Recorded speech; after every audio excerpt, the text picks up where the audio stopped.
Ladies and gentlemen, fellow patriots and freedom-loving Americans, welcome back to another episode of The Source. Rulebreakers, lawmakers, and influencers. This is The Source, where rules get broken for the greater good, laws get made to serve the people, and influence drives us forward. Today, I'm joined by a special guest, Eric Rosenberg, author of Before It's Too Late, A Love Letter to My Daughters and America. Welcome, Eric. Welcome. Hello, Will, and thank you for having me. You're welcome. Thanks for coming. We've known each other for over 12 years. Met you when you first moved here from Belgium, Yes. To America. And, the choice to relocate your family was much more than economics or coming to America, for the American dream or the way of life. So maybe tell us a little bit about what the decision factors were and what things were you seeing in Europe and in particular Belgium that led to that decision. And then we'll get into how those decisions all influenced the writing of the book. Absolutely. So, I've always been an American at heart, but as you say, it is not only the American dream. Excuse me. The main issue was the Islamization in Belgium. And the alliance between the socialist and the leftist and the Islamist and what it means for Jews. So it took me 10 years to convince my wife. And when she was convinced, then said, okay, it's time to move. And that's how we started the whole process.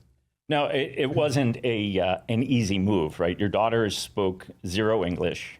Absolutely. Or very little English at the time. And what were their ages when you moved here? So the eldest one was 10, and then 7 and 3. And none of them were speaking English. And sometimes, according to you, I don't speak English well as well, but you cannot hide the accent. Sorry, I don't have my Google Translate, but right? we'll make do. But none of them spoke English. My wife spoke English, but not as good as right now. Yeah. And more than that, my wife was a lawyer. She was managing her father's firm. She's going to take over the firm. The kids had their 4 grandparents. A small Shabbat dinner was 20 people.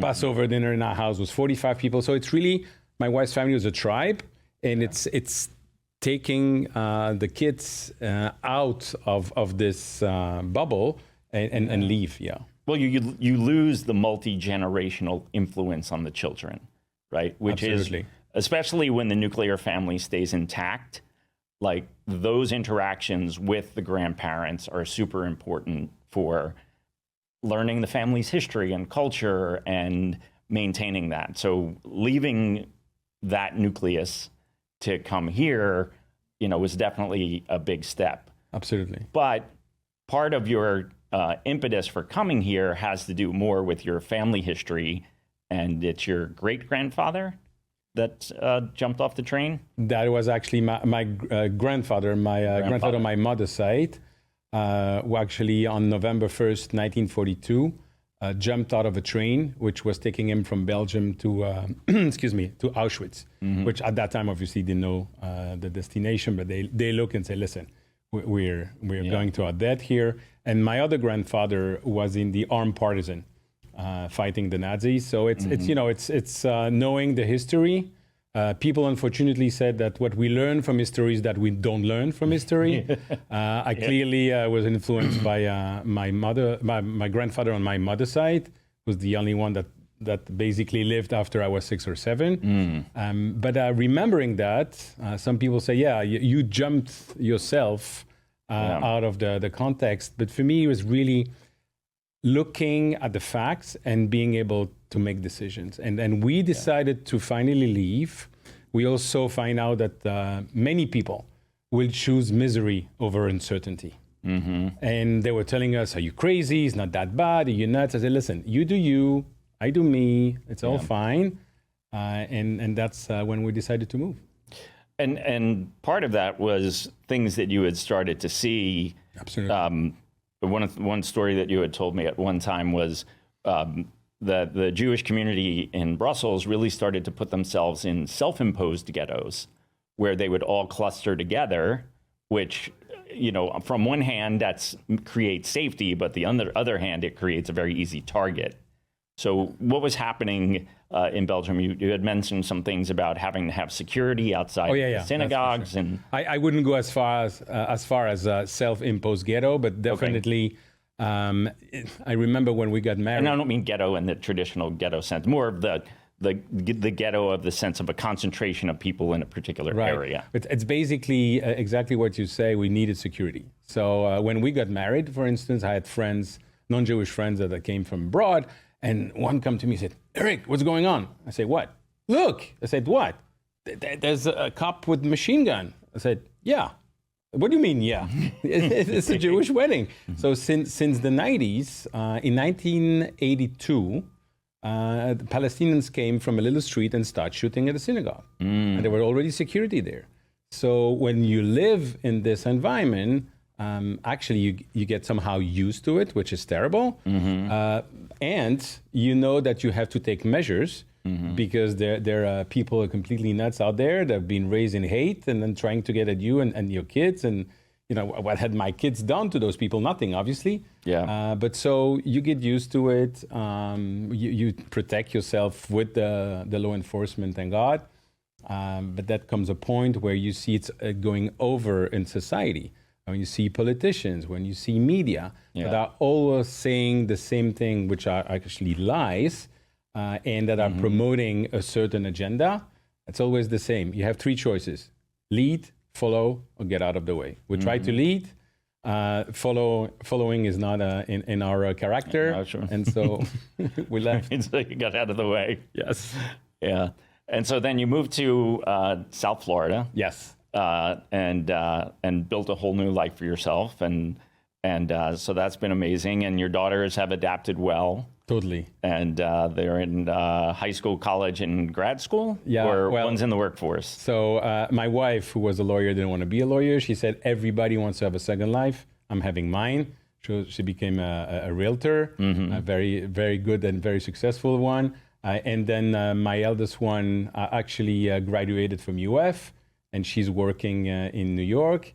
My second one is studying at IU, and my third one is in high school here in Boca. Very cool. So tell us about the book. What was the impetus of writing the book for your daughters and for America, and a little bit about the journey of from the time that you had the idea to the time that you were actually able to get it published. What was that journey like? Right. So we moved in 2013. And I had in my office at home this huge mind map with the idea one day to write a story for my daughters. And I keep adding ideas there. And then when COVID started, I thought, you know what, I'm going to do this. So I put an outline together with the help of two person. And then every weekend for a year, I started writing and telling those stories. And that was really the legacy project for my daughters. And I was also imagining when they get older that they get the opportunity to read and have the information. But also, I was imagining my great-great-great-grandchildren understanding how we came to America. And so I started speaking about the book to friends. And every time people say, "Oh, this is great. I wish my ancestor would have done the same when they moved to America." Yeah. And then I started also having conversation with people. I said, "Do you think it's really that bad? Don't you think that?" You know me. I'll sit down and explain. And at some stage, I thought, you know what? I'm getting tired of explaining always the same thing, and people don't want to see. Fine. So I asked my wife, "Are you okay that I publish the book?" There's always some risk, as you know. Yeah. And then she said, "Yeah, of course." And that's why we decided to publish the book. But my point is, especially for my daughters, check everything I'm saying. Don't believe a word that I say. And there's 175 links at the end of the book that you can go and check for yourself. But it's basically the society, the life that we had, and how society can change in some decades. It's basically everything that happened, not only in Belgium, but in France and Europe, the last 40 years, what is similar with what we see here, and what is also different, thank God, here in America. Yeah. Well, we were having this conversation at dinner the other night, and it was all along how, Europe has stripped away rights, right? You can't have guns, you can't have this, you can't have that. And people are like, well, how long is it until that happens in America? Well, as long as we have a constitution and we have rights guaranteed by the Constitution, then it's very difficult to strip away those rights. But Europe doesn't have, the countries in Europe don't have a constitution, right? So they're really, unfortunately, the people serve at the will of the government instead of the government serving at the will of the people. And because of that, they're much more susceptible to do as we say, right, and live with it. Yeah, it's for me, it's even more than do what we say. First of all, we do have law. Not we. I'm American now. We had those law. People over those there. people over there on the other side of the pound. There were laws in Belgium against racism, but they were not applied. Right. There are laws that say that there is no visible sign of religion when you go into the administration, but they're not applied. And then I saw it 30, 40 years ago. If I disagree with the socialist, which I did, and which I do a lot, then people will say, "Oh, you're racist." Right. That started with that. Yeah. And then if you start criticizing the Islamist, and I think it's very important to make the difference between Muslim people and Islamist, which is the political Islam, okay? Right. Do I have anything against the Muslim or the Christian or the atheist? Absolutely not. Do I have something against the Islamist? Absolutely. But when you start saying that, I say, "Oh, you're Islamophobic." I say, "No, I'm not. I'm Islamistophobic." And so people I lost already 90% of the people. But basically, if you disagree with the socialist and the alliance that they have with the Islamists, you're racist, you're Islamophobic, you're a fascist. Misogynist, xenophobic. The whole list. And they tried that to some degree successfully during the Biden years. Yes, absolutely. Of really making people wrong for using words. Right? Yeah. When free speech is enshrined in our Constitution. I'm entitled to my opinion, whatever it is. You're entitled to your opinion, whatever it is. You may disagree with me. I may disagree with you. That's just the way it is. Absolutely. Right? And when you try and make people wrong for their words, then you can even start to control their thoughts. When you talk about words and how words matter, right? They tried to do that here in this country during the Biden years. I mean, if you remember Biden's MAGA speech with the red backgrounds, very like stormtrooper-esque, going on and on about how MAGA was the demon and how, these MAGA Republicans, right? And we've seen this name calling be very effective. And to your point, in Europe, Islamophobia has been the buzzword for anything that you disagree with their policy. Actually, you're absolutely right. Actually, what it came from, the word Islamophobia, if you look when it started being really used, it was used by the Conference of the Islamic Organization. And so they were using it to promote their agenda. But if you would say anything, and it was, listen, I had a friend from college in Belgium, very good friend. He became the general secretary of the Socialist Party in Belgium. And so him and I would have dinner twice a year, just the two of us. You would have passed by the table, you think I was going to kill him and insulting him and everything. And then we had dinner. Try to do that today is another story. Well, it's like being married. Oh, no, it's much, trust me. And at the end of the day, I was challenging him on the strategy. He was looking at me with a big smile. The first part of the strategy, which was launched by the president of the Socialist Party decades ago, Elio Di Rupo, was to call anyone who disagreed with them racist. So nobody wants to be called a racist. And so you're already spending your time defending yourself. They're already 5 steps further doing more. And then it became for anything that you would disagree with. And I have to share with you a story that I had with this friend who was the general secretary at that time. We are in 2011, 2012. His boss, the president of the Socialist Party, Elio Di Rupo, just became prime minister in Belgium. And I'm having dinner with this friend, and I said, explain to me something. Your boss is openly gay, and I'm a straight ally. I don't care who you love. It's totally fine with me. But explain to me something. We know that his life expectancy in most of the Arab countries will be the time that his body will take to be thrown off the rooftop and reach the floor. He's the prime minister. He's overlooking the Secret Service. He's overlooking the police. He doesn't do anything, nothing against the Islamists that are coming from Molenbeek, which is part of Brussels, where they all came from. He looked at me like I'm looking at you now and said, Eric, my job is to keep the Socialist Party in power. And that night I understood two things. First, it's time to pack the suitcase. Second, they're telling you that defending the poor, that they want to help the blue collar. Hey, Mandani's got that same line Totally in New York the same. right now. Totally the same. But at the end of the day, they just won the power. And you're talking about Mamdani. When I see the whole narrative, to come back to your point, but your words, it's insane. When I see the queers for Palestine, really? Like chicken for KFC. When I see women for Palestine, when I see Jews from Mamdani, I said, are we getting nuts? There's lack of moral clarity. Yeah. And the whole agenda is, for me, it's not even socialist. It's the communist agenda. And we see everywhere. Give me one country in the history of mankind where it worked. It never worked. Right. So why would it work now? Yeah. But for me, and sorry, I was very passionate about that, but I came to America because I love freedom. Okay? And I'm totally convinced that if America falls, the whole Western civilization is gone. Nobody's going to fight. We are the last one. Exactly. Right? With Israel. And that's what they wanted. Israel and the US are the two, for me, that are fighting for freedom and that know the cost of fighting for freedom and are ready to fight for freedom. Don't expect the European doing that.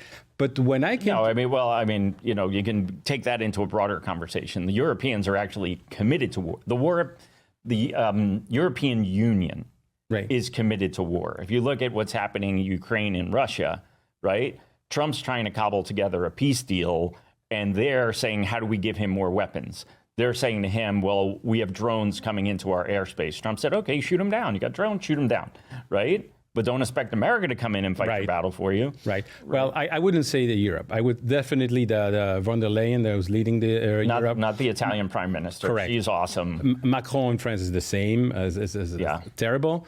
But actually, talking about Belgium, the current prime minister appeased everyone and said, we're not going to start this war thing and this rhetoric against Russia to provoke the war. Good. So that was good. But if you look at Hungary, Poland, Czech Republic, Italy, it's a different story. But what I see here, when I came to this country, I had to sign the paper that I don't belong to the Communist Party, and now they're about to elect a communist to lead New York. Yeah, and New York, we've got a bunch of other issues, right? You have voter ID issues, right? Where people are given licenses, whether legal or illegal, right? So you have election integrity issues. Correct. That goes back to, are you really getting the vote from the will of the people, or are you getting the vote from the people who have been given free goods to be here and now are being promised more free goods by a socialist, right? I mean, I think if you've ever seen that movie, Enemy at the Gates, right? I didn't see that. So it's about the early days of the fall of Russia. Okay. And when the communists took over, well, what happens? The elite ruling party moves up and they get all the benefits that the wealthy have today. And everybody underneath is sold this dream of like, oh, we're going to share and we're going to share alike. The only problem is out of 8 slices of pizza, millions of people are going to share 2 slices. And the wealth and the powerful are still going to have the 6 slices. It's just with a different label. Yeah. But I couldn't help but smile when you talk about bringing people in and getting them vote. That's exactly what happened in Belgium and France. They bring all the immigrants, okay? And fine, I'm an immigrant. and the US is a country of immigrants. Right. But I did it not only the legal way, but I love the country. I learned the language. That's the key point. Yeah. The key point is when you have, and this has been a broader conversation in America about immigration too, is there's smart, methodical immigration, and then there's mass immigration. During the Biden years, we had mass immigration, right? In smart, methodical immigration, you have people who align with your values, who want to come to your country because they want to be a part of your country, not they want to bring their country with them and make your country their country. Absolutely. Right? Just Absolutely. with a different flag and a different population. Absolutely. And that's what's happened in New York. Yeah. That's what you're seeing in Minnesota, right? And if you want to take the Islamist, right, and separate that from the Muslim, right? Absolutely. All religions are everybody in America has the opportunity to express their religion the way they want. Yeah. But the Islamic culture does not assimilate with the American culture, a constitutional republic, right? Yeah. And so that's part of the issue.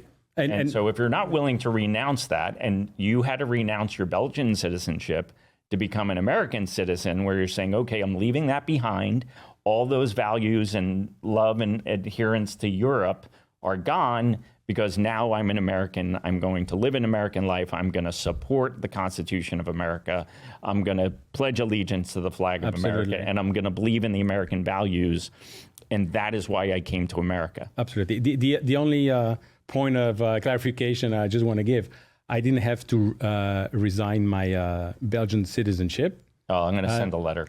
You got it. And you can, and my choice is immediate.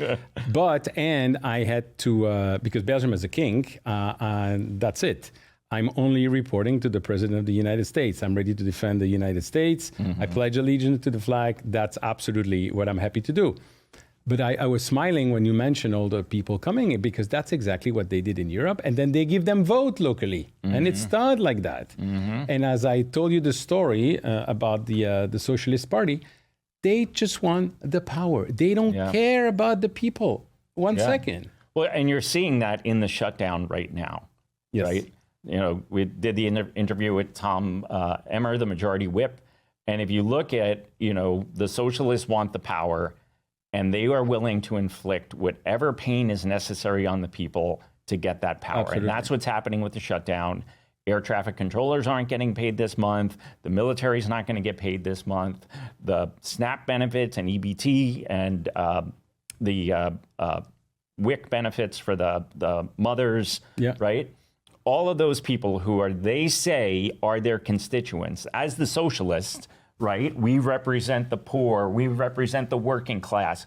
Oh, by the way, we're going to starve them for 2 months so that we can get our agenda passed. Yeah. And I think people don't realize, and especially in the case of Mondani, putting religion and everything aside, who cares? But the socialist agenda in New York is going to hurt the very people that he's saying today that he's going to help, because he doesn't care about them. Totally. And to get what Mamdani is getting as a support, listen, when you saw on the 4th of July, the Islamists, the pro-Hamas, the pro-Palestinian, tearing down the American flag from the poles in New York, I was like, this is insane. Right. And not having a unity, a consensus, left and right, Republican, Democrat, to say this is wrong. Yeah. From the moment that you're not speaking up against that, you let the door open. I think for New York, and it's probably another conversation for another time, but linked to the book I wrote to my daughters, it's not only what you're correctly describing for me, but it's also the role of the Muslim Brotherhood. That has destroyed Belgium, that has destroyed France, that is destroying Europe, that is on the list of terrorist organization in the UAE, which knows one thing or two. And they are trying to destroy the US because it's their agenda. And look what Brigitte Gabriel said 10 years ago, 15 years ago, she exposed it. And so it's a mix of all those elements, and they are entering to our democracy through the extremists on the left. Yeah. But also, if you don't have people that can speak against them, starting from the Democrat, but also the Americans, that's how they win. Well, and if you look at what's happened in the colleges and the universities, teaching these Marxist ideologies, and it goes back to, like, when I was in high school in the 80s, we learned American history, right? Schools don't teach American history anymore. It's insane. And now you go to college and you don't have a basis of American history before you get to college. And then you hear all of this crazy 1619 project and all the socialist Marxist rhetoric. and you have no baseline to compare it against. You know, were our founding fathers flawed? Of course they were. They were human. But the vision that they had, the country that they built, and the opportunities and freedoms that people have been able to achieve here have not been able to be achieved anywhere else on the planet. Absolutely. And that's why I'm so proud to have become American with my family. It's also what I'm saying to my kids, to everyone. Silence is complicity. You need to speak up. I don't know who said that. Was it Reagan? That basically in one generation that can flip, that you always have to fight for freedom, that it's never... Yeah, it was Reagan. He did a famous speech. I can't think of it now, but yes. And that we're just one generation away from basically losing our country. Absolutely. And that's the tragedy of what we're seeing right now in New York with Mamdani and with the support that he's getting from too many politicians. Yeah, the interesting thing, and you know, President Trump has said it too, is like, we didn't understand what we lost until Biden became president for 4 years. We didn't understand the weaponization of the justice system. We didn't understand the weaponization of the government. We didn't understand the weaponization of the IRS. We didn't understand where all the money was being spent while our quality of life was not improving. We didn't understand what inflation really was, right? Yeah. And affordability for houses. And what I think that the New York voter is looking at Mamdani, right, in terms of, I can't afford a house, this guy is going to give me some sort of free program. The reality is that the Democratic Socialist is what created the problem in the first place for you to be looking to him for the solution, when in reality, the problem was created through runaway spending and runaway inflation in the United States. And that's what's created the problem that we're having now. There is no way that Mamdani can put forth his agenda without runaway spending. And with that runaway spending is going to come even more inflation, which is going to make the problem worse. They're in a catch-22. If they don't wake up and realize they cannot vote for this man, that anybody is better than him. Sliwa, Cuomo. Yeah, I mean, I like Sliwa because what he did to clean up New York and create the safety of New York with the Guardian Angels. I'm not a big fan of Cuomo because I don't think he was a good governor, right? But either of those are much better choices than Mamdani because the policies that he's advocating are the same policies that the Biden administration put in that made American life so much tougher than it is today, than it was, 4 years ago. Absolutely. And, we're always talking about bad thing, good thing, you never know. Yeah. Imagine... That's when you do. Imagine that President Trump would have been reelected in 20. Oh, yeah, you wouldn't have seen it. He would not have been able to do all the things that he's doing now. Yeah. So, Yeah. And that's what President Trump has even said about Mamdani. Like, unfortunately, if he does win the race, people are going to see real time and firsthand what that actually looks like. And I don't think that they're going to be very happy about it. They're not. And to me, it's what really pains me is to see that as American, we cannot come together against those ideology and those people. When Rashida Tlaib was elected, I couldn't see one American flag on TV. It was only the Palestinian, as I call it, flag. Don't get me started on Ilhan Omar. I mean, if you don't like America, I'm sorry. I'm the first one to say, don't stay. Well, but if you're here, support it. Support the values and support freedom for that. Yes, and if you're going to, when you become a congressman or congresswoman, you take an oath to the country. Yeah. Right? You have a right. You can disagree with American policies, but to disagree with America to the point of you want to undermine America and you want to change its fabric, that is not your role as a sitting congressman. I fully agree. So the book, Before It's Too Late, Letters to My Daughter and to America. Final thoughts? Despite what people can say, America is the greatest country on earth, and I'm happy we're here. I'm happy we moved our family here. I'm happy we became American, And I would say the only thing, I repeat myself, but it's silence is complicity. We all need to speak up and fight for freedom. And the other thing that I would say is take the time to really learn for yourself American history. Don't rely on, TikTok videos and YouTube clips to tell you what America was or what it wasn't. The White House has done a really great documentary series on their website of the major battles of the American Revolution, all about the founding fathers. It's a really great history lesson for Americans to understand and to realize that religion aside, right, that we have the greatest country in the world. We need to do everything we can to keep it. Absolutely. So welcome to America. Thank you very much. Thank you for joining us on this episode of The Source. We'll see you next time.